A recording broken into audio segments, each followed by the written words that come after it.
the prior well-identified support levels. Yesterday, we were able to buy SPY 226.03. 2 days prior, right on the open, it dipped to this area, went up $1.50. Yesterday, went up about $1.40.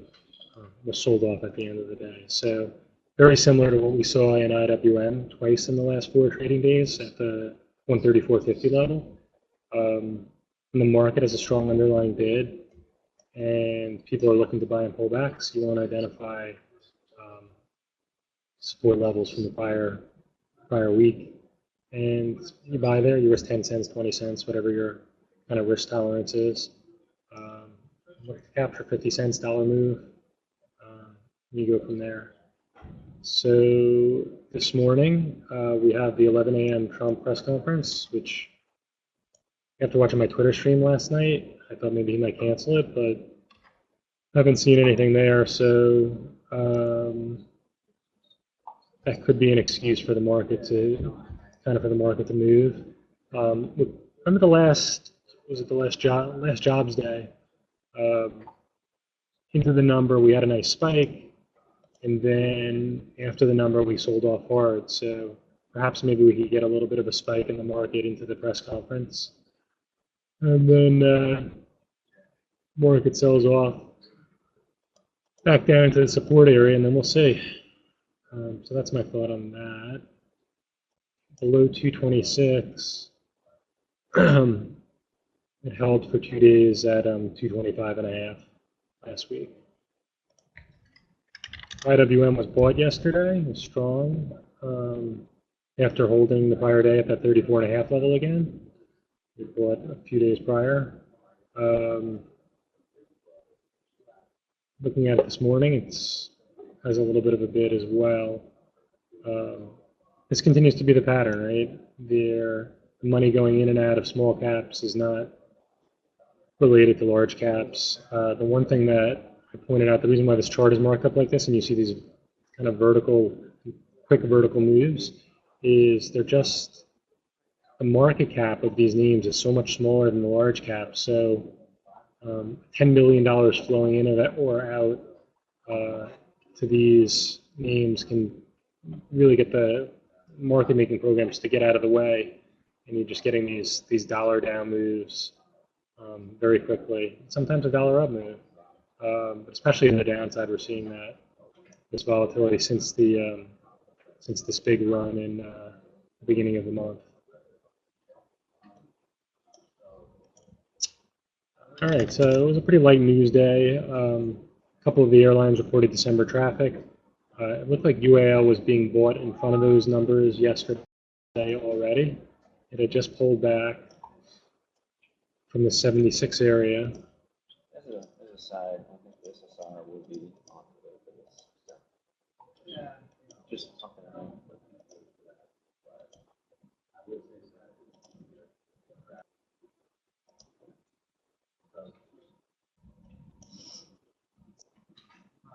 So here's the context.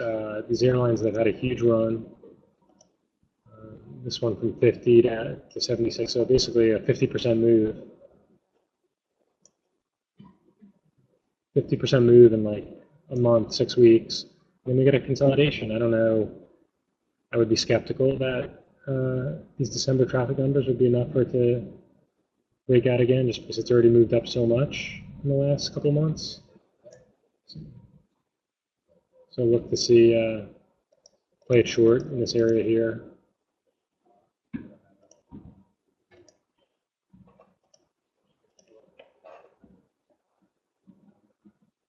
Yesterday ran from 71.5 to the open to 73, and then from 73 to 74 middle of the day before settling in. So if they sell it up here at the 76, I'd be looking maybe for a move back to 74.50, which puts it right above the high of yesterday midday. PFGC, one of their large investors sold 10 million shares at 22.85.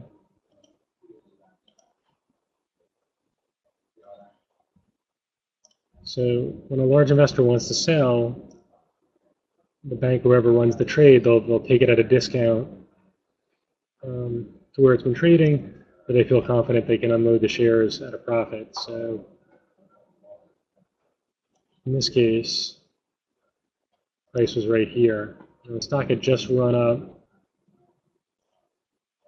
You had this down and then up here. And then from 22, it ran up. It's been consolidating between 24 and a quarter and 23 and a half for a few weeks. So they probably feel buying it down here. They'll have a chance to sell it a little bit higher up into back into this bottom of this range here.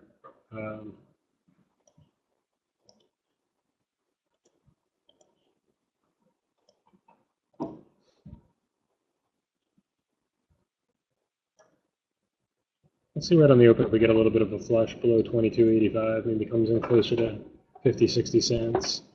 Better risk reward there to then play it for move back into the 23s.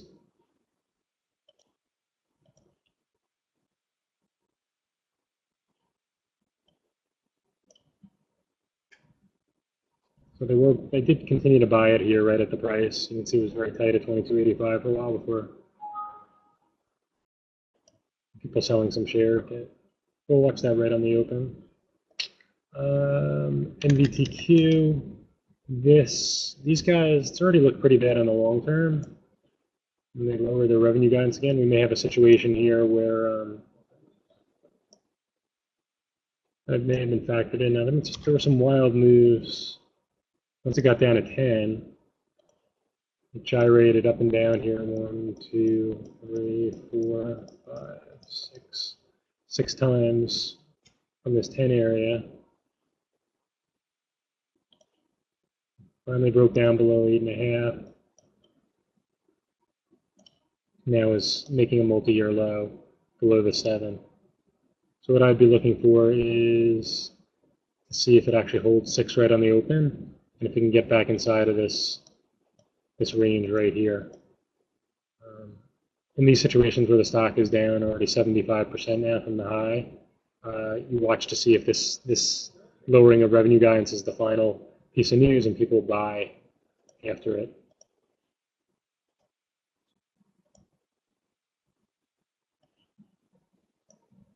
So it's only done 20,000 shares in the pre-market, normally does 400. Could easily do 1.5, 2 million shares today. So there should be some decent liquidity in it. Not great. That's kind of the opposite of VRX yesterday, which had run up into some news announcements. And we had a sell the news situation. So it had been bid up for a few days. Then the news came, a gap at 18, held 17.5 on the open. Didn't quite fill this gap here, but it was pretty close. But sometimes the second day after news like that, you'll have some hedge funds come in and start buying if they think the thing is put in a longer term bottom. I don't follow the company's fundamentals closely enough to know how much of a big deal the cash that they got from the last couple of little deals they did this week are.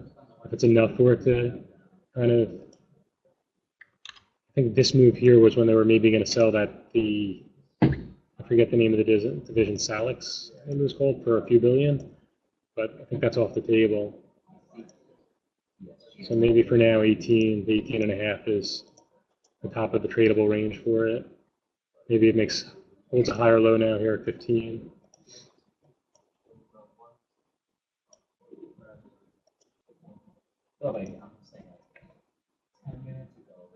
So the way I'm looking at it is on the open is what does it do in relation to 16.5 here? Does it fail to hold above again and come in, and does it test yesterday's low, maybe flush through 16, starts to hold above 16.5. 17 is where it failed midday yesterday. FIOC, these guys got a deal yesterday. I didn't notice it. Some people on the desk, I think, noticed it. It was accumulated $1.50 all day. Sometimes on day one of these little guys, you'll get the up move in the morning, and then it doesn't really start to go crazy until the second or third day. So in this case, in the after hours, they walked it up to 2.25. Now it's 260.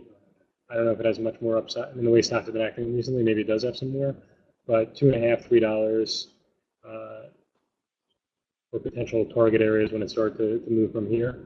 So we'll watch right on the open, maybe it pushes to $3 and fails there.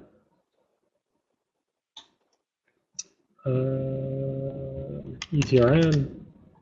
So just looking at it on the 30-minute this morning, I feel like this 26 level, where it flushed through, or is this at 2 o'clock? It flushed through there, and then it held there right at the end of the day, drifted lower a few dollars in the after hours, has not been able to get back above. So to me, that's kind of the spot. You're short from here. If it gets below 22, starts to hold below there, then you target 20, and you just basically target every couple of dollars.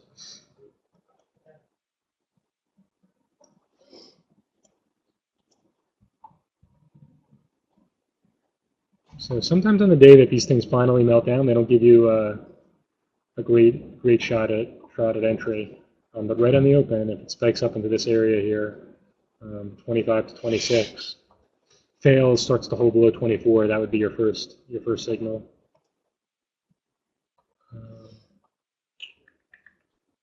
And WMB, noticed that it was holding 28.50 on the open yesterday, got back above 29. Right at the end of the day, it melted down to that 28.50 level. So dropped it right on the open, then held, did a retest, had like a 45-cent bounce. End of the day, they were holding it here as well. So that's the kind of your inflection point, 28.50. If it finally gets below that and hits that 40 cents, it could go to 28. And that is that. All right, so another slow news day, but we do have the potential catalyst from Trump's press conference. So we'll see if that leads to anything. Might lead to nothing, but we want to just pay attention. 11 o'clock. Be patient and good luck. Hope you enjoyed that video. You can actually watch that video if you're subscribed to our Trader 90 before the market even opens. What stocks are in play? What levels in those stocks are important? And how we might go about attacking that stock. That's Steve Spencer, 20-year veteran trader, laying it out there every morning before the market even opens. A really, really powerful tool to start your session off on the right foot.